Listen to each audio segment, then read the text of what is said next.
Moving on now to another issue we're following. The president of Bennett College, this is in North Carolina, is fighting to keep her school open. She presented a formal appeal on Monday to a panel that oversees accreditation.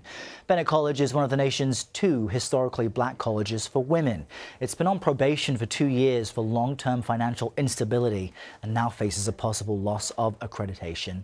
The president of the college says she remains hopeful after their fundraising efforts brought in $8.2 million. Adam Harris joins me now from Los Angeles to talk about this. He's a staff writer for The Atlantic, where he recently wrote a piece titled, "Will Anyone Save Black Colleges?" Adam, thanks for joining us.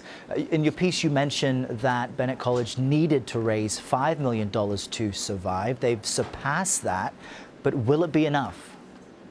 So that's kind of the question that they're still grappling with right now, is because they essentially had to go before SAC's accreditation review committee to kind of, it was almost a status check, because they had appealed their ruling that would repeal their accreditation, and that meeting was on Monday. SAC's, the accreditor, has until next Monday essentially to make a decision. But the broader question here is essentially whether or not they will have to have another fundraising effort similar to this, 1 year, 2 year, 3 years down the road, because $5 million in kind of the grand scheme isn't necessarily that much money to raise. Now, HBCUs, for all of their value and the passion of alumni who proudly wear the sweaters and come back and visit, seem to struggle with financing. How does that situation compare fundraising-wise with more of some of the well-known schools that are not HBCUs?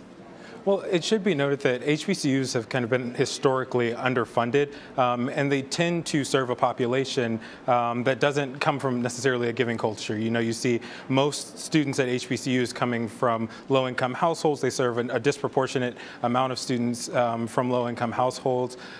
So kind of across the board, you kind of already, that's a difficult starting point to be at. But then kind of in the grander scheme, a lot of institutions, particularly smaller institutions, have issues with alumni giving. So this isn't something that's specific to HBCUs. However, when you start to think of the larger institutions, so the Harvard's getting a couple $10 million or so here, or Johns Hopkins University receiving $1 billion there, those are the kind of transformational donations that HBCUs just aren't getting. And does it seem as though with the larger schools that they're getting lots of money from a few individuals, or the reverse? Because Bennett did receive donations from more than 11,000 donors. Is it that it's just lacking one, massive stack of cash from an individual?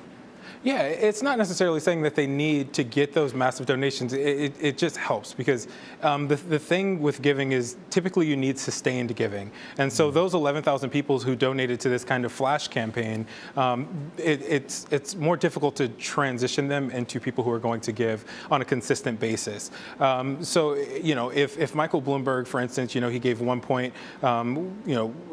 nearly $2 billion to Johns Hopkins University. If he gives some of that money to an HBCU, that becomes a transformational donation. That becomes something that they can do something with to kind of transform the lives of the low-income students that they're serving. And this school was very close to the cliff here. What would losing accreditation mean for this school?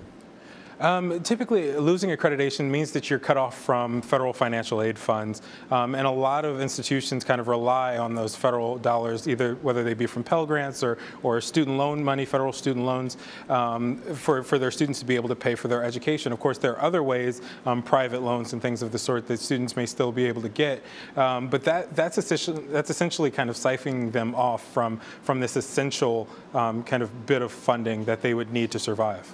And I just want to touch on this because according to the AJC, the Atlanta Journal-Constitution, college finance experts predict that dozens of historically black colleges and universities could disappear over the next 2 decades, primarily because of this. But what do you think are the leading reasons, and what would that mean just to American culture in general?